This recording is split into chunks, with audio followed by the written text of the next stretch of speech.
आज लेट श्यामा प्रसाद मुखर्जी जो कि जनसंघ के पहले अध्यक्ष थे, और लेट श्यामा प्रसाद मुखर्जी वो नेता है जिन्होंने धारा 370 को हटाने के लिए एक संघर्ष किया और फिर अपनी शहादत दी श्रीनगर में। आज उनकी जो है डेथ एनिवर्सरी है। आज जम्मू कश्मीर में जगह जगह पे उनको श्रद्धांजलि दी जा रही है, और जम्मू की अगर हम बात करें तो यहाँ पे भी जम्मू में जो बीजेपी हेडक्वार्टर है या बाकी जगहों पे भी उनको श्रद्धांजलि दी गई है। मेरे साथ इस पर बात करने के लिए और कई और इश्यूज पर बात करने के लिए जम्मू कश्मीर बीजेपी के प्रेसिडेंट सत शर्मा जी, आज जो ये श्रद्धांजलि आप दे रहे हैं, अगर हम देखें तो जो उन्होंने सपना रचा था श्यामा प्रसाद मुखर्जी ने, उस सपने को साकार किया गया 5 अगस्त 2019 को। तो आज आप क्या फख्र महसूस करते हैं कि जो उन्होंने सपना और जिसके लिए शहादत दी, वो सपना आखिर साकार हुआ? ऐसा है कि उस महान शख्सियत को हम लोग बड़े 3 कारणों से जानते हैं। बड़े काम जो मैं कह सकता हूँ, बाकी तो काम किए हैं, समाज की सेवा की, देश की सेवा की। 370 की जो शुरुआत हुई थी लड़ाई की, वो उनके माध्यम से हुई थी। भारतीय जनसंघ की जो नींव उन्होंने रखी थी प्रथम अध्यक्ष बनने के साथ साथ। और हम सब जानते हैं कि बंगाल का विभाजन, उस बंगाल के विभाजन में भी अगर आज पश्चिम बंगाल भारत का अभिन्न हिस्सा है तो उसके पीछे श्यामा प्रसाद मुखर्जी थे। इस महान शख्सियत ने वो लड़ाई लड़ी। हम सब जानते हैं 5 अगस्त 2019 देश के प्रधानमंत्री नरेंद्र भाई मोदी जी के नेतृत्व में अमित शाह जी ने जब वो आर्टिकल निरस्त किया, वो एक इंडिकेटिव था, एक श्रद्धांजलि थी उस महान शख्सियत के लिए जिन्होंने कहा था कि देश के किसी भी हिस्से में अलग से सरकार नहीं हो सकती। 2 विधान, 2 निशान, 2 प्रधान नहीं हो सकते। एक विधान होना चाहिए, एक निशान होना चाहिए और एक ही प्रधान होना चाहिए।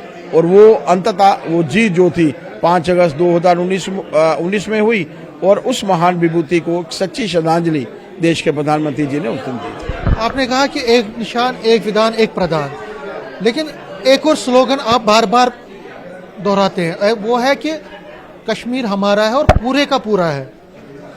नजर अब पीओके पर है, तो पीओके कब तक वापस आ सकता है, और क्या लगता है आपको कि अब उस दिशा में आगे बढ़ने की जरूरत है? क्योंकि एक नैरेटिव आपने पूरा कर दिया, दूसरे नैरेटिव के लिए क्या हो रहा है आगे? क्या पूरा देश जो है, और ख़ासतौर पर संसद में जिस तरीके से 1994 में ये पारित हुआ था कि पीओके जो है वो भारत का अभिन्न अंग है, और उसको लेने के लिए ज़रूरत है, इच्छा शक्ति देश के प्रधानमंत्री जी में है। ये मानकर चलिए जल्द ही पूरे का पूरा कश्मीर जो है वो भारत में होगा, इसमें कोई दो राय नहीं।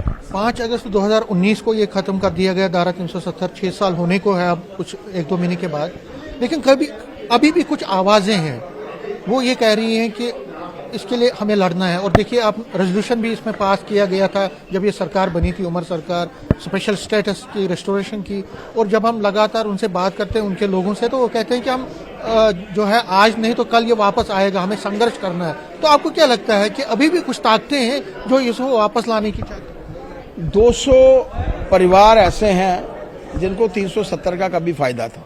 कभी आप इतिहास पढ़िए, कभी आप इतिहास में पीछे जाएंगे, पूरे जम्मू कश्मीर में रहने वाले किसी वासी को कभी 370 का फायदा था, मेरे ध्यान में तो नहीं है।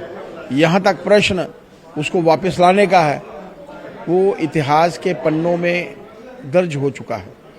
वो माननीय होम मिनिस्टर साहब ने कहा था कि वो ज़मीन के नीचे जा चुका है। आज ज़रूरत है यहाँ पर डेवलपमेंट की, आज ज़रूरत है कि यहाँ पर शांति का माहौल बनाने की। हम नहीं कहते हमारी सरकार है, हम कहते हैं एनसी की सरकार है। आज ज़रूरत है लोगों को बिजली देने की, वो दीजिए ना। आज ज़रूरत है लोगों को पानी देने की, वो दीजिए ना। आज लोगों के लिए सड़कों का निर्माण करने की ज़रूरत है, वो दीजिए ना। पैसे की कहीं केंद्र से कमी नहीं है, लेकिन आप क्या चाहते हैं? आप चाहते हैं कि एक ऐसा वातावरण बने, एक क्योटिक वातावरण बने। वो असेंबली में आप लोगों ने देख लिया, पहले दिन वो वातावरण क्योसी पोजीशन जो है वहाँ पर बनाने की कोशिश की गई। इनको चाहिए, सत्ता में चुनकर आए हैं, लोगों ने वोट दिए हैं, लोगों की उम्मीदों पर खरा उतरे। जो कार्य प्रधानमंत्री जी के करने वाले हैं, हम उनमें भी हस्तक्षेप कर रहे हैं, उनको करने दीजिए ना। ऑपरेशन सिंदूर में इनमें से किसी ने पूछा, कहा क्या हम लोग बॉर्डर में जाएंगे? हम लोग बॉर्डर के ऊपर थे। क्या इनमें से कोई गया बॉर्डर के ऊपर? जब युद्ध खत्म हो गया तो ये बॉर्डर के ऊपर थे। जब देश के प्रधानमंत्री जी, होम मिनिस्टर साहब इस देश को गति दे रहे हैं, एक अच्छे वातावरण में काम करने का प्रयत्न कर रहे हैं, तो उनको करने दीजिए। जो कार्य इनको करने हैं वो इनको करना है, वही इनको करना चाहिए। इसी संदर्भ में एक दो सवाल और है। डॉक्टर फारूक अब्दुल्ला का एक बयान आया है, उन्होंने कहा है कि यूटी कब तक चलेगी और अब हम सुप्रीम कोर्ट जा सकते हैं। वो सुप्रीम कोर्ट जाने की तैयारी कर रहे हैं रियासत की बहाली के लिए। जब धारा 370 हटाया गया था तो आपका एक सपना तो था कि धारा 370 हट गया, लेकिन यूटी जब बनाया गया तो कई सवाल उधर से ही उठ गए कि क्यों यूटी बना दिया। एक रियासत जो थी महाराजा हरि सिंह की रियासत थी, उसको आपने यूटी में तब्दील कर दिया और अब वो सुप्रीम कोर्ट जा सकते हैं इसकी रियासत की बहाली। सही मायनों में तो उन्हें कोई रोक नहीं सकता। अगर उन्होंने बात कही है तो जाना भी चाहिए। ट्रेन चलने वाली थी तो उनको लगता था कि ट्रेन से, और बहुत से उनके नेताओं ने भाषण दिए थे कि हमारी संस्कृति को खराब करने का प्रयत्न किया जा रहा है, लेकिन अब्दुल्ला साहब खुद ट्रेन में बैठकर आए और वैष्णो माता जी के दर्शन भी उन्होंने किए। क्या सीधे तौर पर नहीं कहा जा सकता कि ये लोग, इनकी कथनी और करनी में फर्क है। आज वातावरण अच्छा बना हुआ है।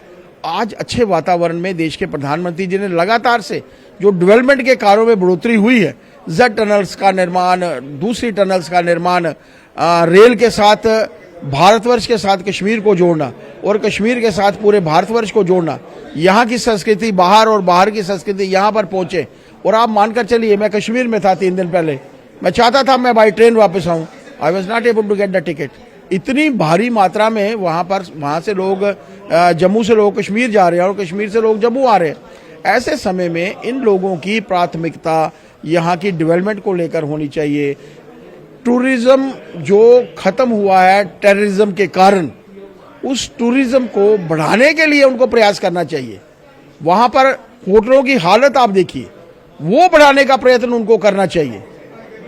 सही मायनों में स्टेट जब मिलनी है वो देश के प्रधानमंत्री जी डिसाइड करेंगे, होम मिनिस्टर साहब करेंगे, उनकी टीम डिसाइड करेगी। इनका कार्य प्रदेश को चलाना है, प्रदेश को चलाना चाहिए। लास्ट में पहलगाम में भी टेरर अटैक हुआ, उसमें एक बड़ी पेशरफ्त हुई है। 2 ऐसे मददगार जिन्होंने उनको एग्जीक्यूट करने में मदद की थी आतंकवादियों को, उनको गिरफ्तार किया गया और आज उनको एनआईए कोर्ट में भी रिमांड के लिए रखा गया। तो आपको क्या लगता है धीरे धीरे हम उस आतंकवादी हमले की तह तक पहुंच रहे हैं? प्रधानमंत्री जी ने सीधे तौर पर कहा था कि कोई भी टेररिस्ट, चाहे वो पाकिस्तान से है चाहे वो भारत से है, कोई भी OGWs चाहे वो कहीं से भी हैं, कोई भी देश उसके पीछे अगर है तो किसी को भी बख्शा नहीं जाएगा। जब किसी को भी बख्शा नहीं गया, पाकिस्तान को बख्शा नहीं गया, तो OGWs को हम लोग कैसे एक्सपेक्ट कर सकते हैं, जिनके कारण 26 लोगों की जो है वो शहादत हुई। वो शहादत पूरा देश जीवन भर नहीं भूलेगा, ये मानकर चलिए। और जिस तरीके का वातावरण देश के प्रधानमंत्री जी चाहते हैं वो पूर्ण करेंगे, इसमें कोई दो राय। न्यूज़ 18 बात करने के लिए शुक्रिया। कैमरामैन चांद के साथ में समीर भट्ट, न्यूज़ 18 जम्मू।